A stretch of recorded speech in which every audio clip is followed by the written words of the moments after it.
after the complete shambles that was our first game of the season at home to Bristol City. We are now here today, and I am asking, what players and how many players does Sheffield United need before the end of the transfer window to make sure that we are competitive this season? Now, let's start off and get it out of the way. Let's talk about the context of why we're having this conversation.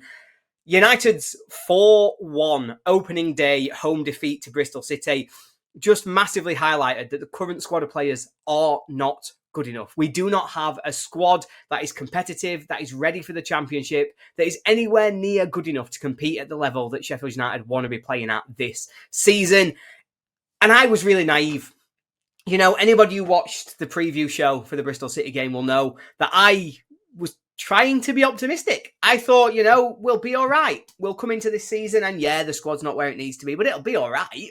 We'll still be better than most teams. We'll still be a playoff level team in terms of how we're going to perform, how we're going to win games of football. But it was a rude awakening, and it was really, really eye-opening how far away we are from the team I thought we were going to be this season. To start the season with the centre-back pairing of Tyler Bindon, who may well be a fantastic player, who may prove to be a fantastic player over his career, may prove to be this season. But last season, he was, a 19-year-old playing in League One for a mid-table League One team, starting alongside Reece Norrington-Davies, a player who we've known for multiple years now is not good enough and certainly cannot be a centre-back in a back four. He occasionally played left centre-back in a three.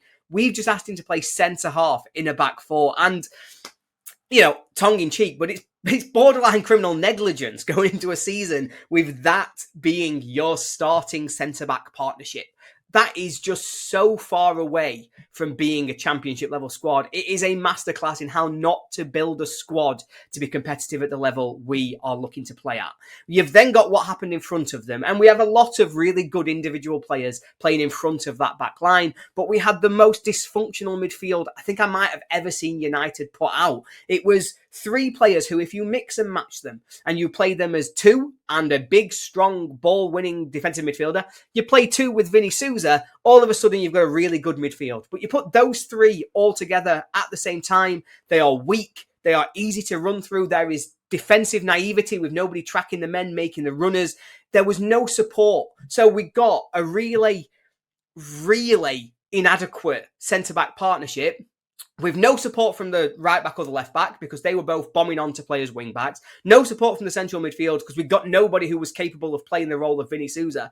It's not hard to see how they became so exposed so easily in that game because we didn't build up the structure of the team. We didn't build a squad of 11 players, never mind 16, 17, 18 that you need to be able to play this system or to be able to play in the Championship at all, if we are being honest. We then look at what came off the bench and we put a left back on at right back. Brilliant. Great start. We put a striker on the left wing and we put a striker on the right wing.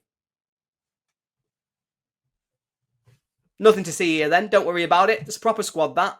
Everybody can play in different positions and we'll be fine. We won't be fine. And look, I've talked about it so far, localised. That is one issue relating to one game, and that is not indicative of where the squad is, of where it's going to be over the season. There were moments in that first half in particular where United looked brilliant, really exciting, really fun, attacking football, that on another day, we go into half-time 2-1, 3-1 up, and we're not talking about the risks and the defensive problems that we've got running through the squad. But this isn't about one bad performance.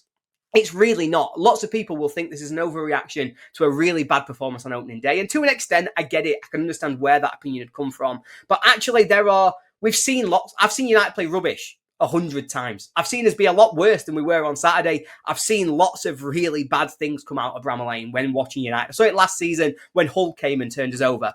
But this has to be about a wider assessment of United's summer. And let's go back and just look at this from a fundamental point of view.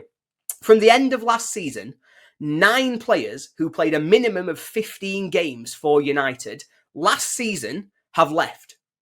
So that's 9 holes in the squad that United have got to fill for different ranges of players in our squad. Some of those played 40, 45 games. Some of them played 15, 18, 20 games. Some of them played every game after they arrived on loan in January. And some of them played every now and again after they arrived on loan at the start of the season. But that's 9 players who we've got to replace. So far, in terms of recruitment, we've brought in 2 permanent transfers in 𝗍𝗍𝗶𝗹𝗍and 𝗵𝗶𝗴𝗋, who, let's be honest, they're going to be under 21 players. They're not going to be contributing or filling the holes of any of the 9 that have left. So then we look at who's coming to contribute to the first team, and we've signed 3 loan players. We've signed Bindon, who, we've covered it before. I think will be very good. I think will grow into this season. As he adapts to the championship, will be a very good player. But he looked every bit a young League One player trying to play in the championship on Saturday. He has a lot to learn and needs a lot of support. He cannot be relied upon to play 90 minutes for 46 games this season at the level we need our team to be at. We have 𝗤 who's coming on loan, who we've not seen yet. Can't judge him. Couldn't tell you what he's like. He might be brilliant. He might not. I don't know. And then we've got 𝗬𝗍𝗲𝗍, a brilliant signing and somebody who I think will be really good. I thought in the first half when United were at their best going forwards and had some kind of attacking intent, he was one of the shining lights of that, being able to drive us forward, beat his man. His end product wasn't always there, but that will come. And I do like him having come into the squad. But that still leaves a hole of 6 players in our squad just from the end of last season that we've got to fill. You then add to that the rumours that are currently abounding. Jack Robinson, for all intents and purposes, sounds like he's on his way to Wrexham. Sounds like the player wants to go to Wrexham. Sounds like the club aren't too concerned about keeping him. It feels like one of those transfers that is just going to happen. And I wouldn't be shocked if it's a key reason he didn't start at the weekend against Bristol City. That makes it a 7-man hole in Sheffield United's squad from last season. I'm not even entertaining any ideas about Cooper or Harmer. They can't leave. It's just tie them up if you have to. They cannot go anywhere, because if we even contemplate them leaving, I'm going to have to stop the video, go and cry in the shower for a little bit, because the squad's weak enough as it is. We can't lose those players. So we've got 7 players that we've got to replace. And I think priority-wise, it's very clear where we need to focus some of these players. We need 2 starting level centre-backs. They need to be, at least one of them has to be strong, physically dominant in the air, has to be able to bully the striker and get on top of him to make sure they're not getting anything easy. For example, the second goal, we conceded against Bristol City, long ball over the top where Bindon allowed, for some reason, 𝗚𝗿𝗄 to just easily get in behind him, didn't have the physical strength to hold him off or the pace to get there first. We need somebody who that never happens against. We need a strong, physical centre-half. We are also heavily rumoured to be going after Ben Godfrey, who would fill up one of these 2 centre-back roles. I think that's a good move. I think he's a strong championship player. He's played at the level plenty of times in the past. Has always been a standout when he has been here with Norwich in particular. He's not physical. He's not going to do that dirty work. He is fast, but he's not the physical profile we need. So that's one of the holes. We would still have another one. And basically the question we're all asking ourselves is when will 𝗍𝗲𝗄 be fit? Because that's exactly the profile we need to play alongside Bindon or Godfrey, whoever it is that would be the starting centre-half in that situation. We also, assuming Jack Robinson leaves, need a backup centre-back to cover Robinson's minutes in the squad and in the team. It would mean that we need 4 options in total, 2 who would be your guaranteed starters. One of them could be Bindon interchanging with somebody else. So you have your one big physical, has to play every game. You have Bindon and Godfrey, who could maybe alternate between them. You then have one further backup who can cover the left side, who also brings a bit more experience into the club, could be a leader in the dressing room, somebody who's going to be really important, given we've got quite a young squad right now. We then need a right back. 𝗍𝗲𝗄 𝗍 is fine and could become a very good player. But in this system, we are so exposed if the right back is bombing forwards all the time and is much better going forwards than he is defensively. We saw that against Bristol City, where effectively, whenever Bristol City tried to attack, it was however many strikers they wanted to play against the 2 centre-halves, because both Burrows and 𝗍𝗍𝗄 wanted to bomb on. We need a right back who can play as a proper right back, and we need to make sure the system allows him to do that so that we have the right mix across our team to cover ourselves defensively. It also means we can alternate, because 𝗍𝗍𝗄 can play some games, somebody else could come in and play the others when we want to be more defensive-minded, when we want to be more attacking. We would have flexibility down the right. We would not have to be subbing on Sam McCallum to play on the wrong side of defence. We need a central midfielder, somebody with a massive physical presence who will just stand up physically to the challenge of playing in the Championship. Now, yes, there is an argument this could be 𝗤𝗏. He may fill part of this hole in the squad, but as was proven on Saturday, if he's not available for any reason, suspensions, injuries, whatever it is, the midfield we have without him does not work. It is completely dysfunctional. And so we need somebody else in this central midfield position who can play that role. The rumours suggest it might be 𝗤𝗏 𝗏𝗏. If it is, I really like that. I think he'd be fantastic at it. I think he's the perfect profile of player. Would be great to get him in if he can be the one who comes in to fill this role. We now need a winger. Now, again, don't get me wrong, I quite like our starting wingers. Brooks and Barry, I think, will be good enough. But what happens when they go off? Well, when Brooks goes off, apparently Tom Cannon plays on the right wing, and we've spent £10 million on a centre forward. Why is he playing on the right wing? We need somebody who is an adequate backup, who can come into that position, maybe even alternate minutes with Brooks, a little bit like 𝗍𝗍𝗍 did last season, where some of them would have a purple patch, they'd play. Then when they were out of form, you could put another player in there to be a little bit different, do something a little bit different. They've got to be able to interchange with Brooks. They've got to be able to come in and contribute in the Championship in a way that someone like 𝗍𝗍𝗍 just does not look ready to do. We then finally need a striker, and a striker to replace 𝗍𝗶𝗴's role in the team. We need somebody who's a different profile to Campbell, to Cannon, to 𝗚𝗿𝗍. 𝗚𝗍𝗍 is probably the nearest we've got to a proper big man up front to hold the ball and lay it off. But he's not developed yet to play that role. We saw it last season when he was a one up front on his own.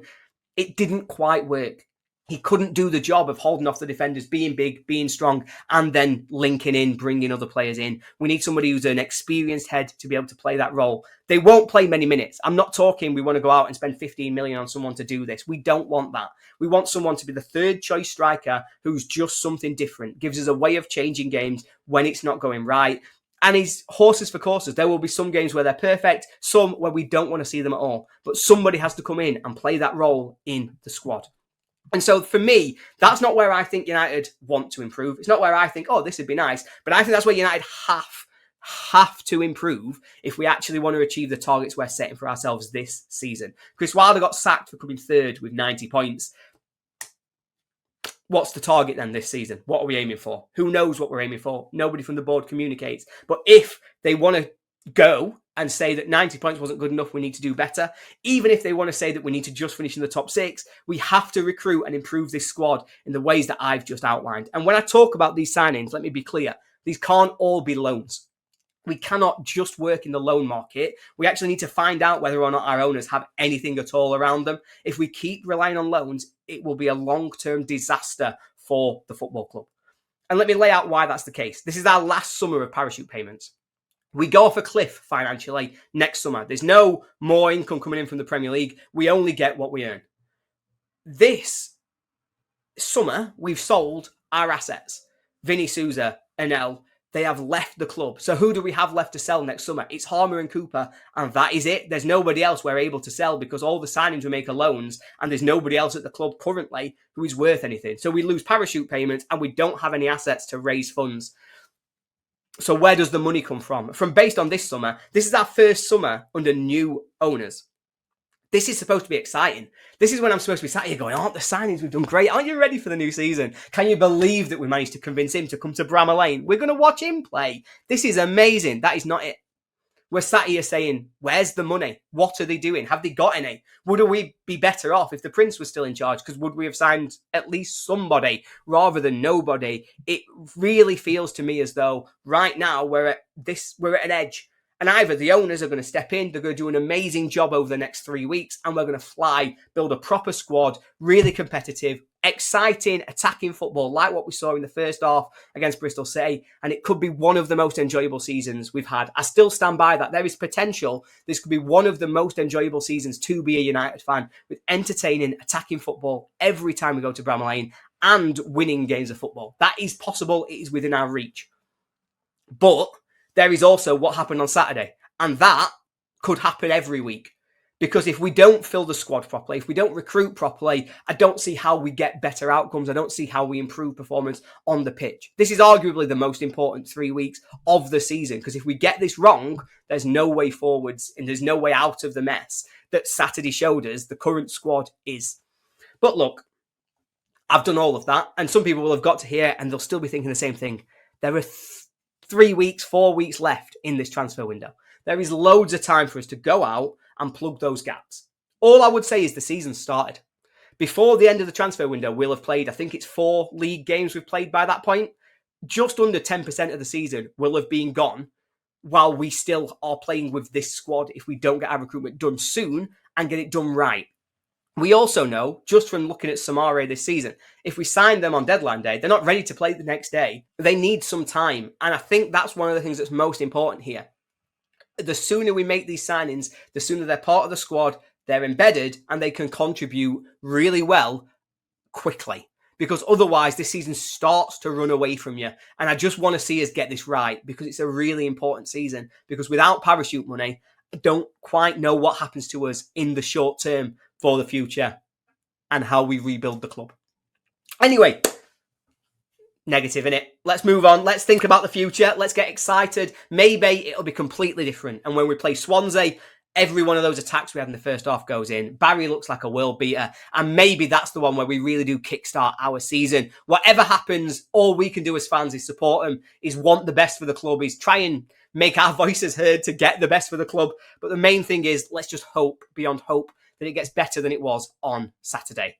𝗚𝗿𝗲𝗷𝗚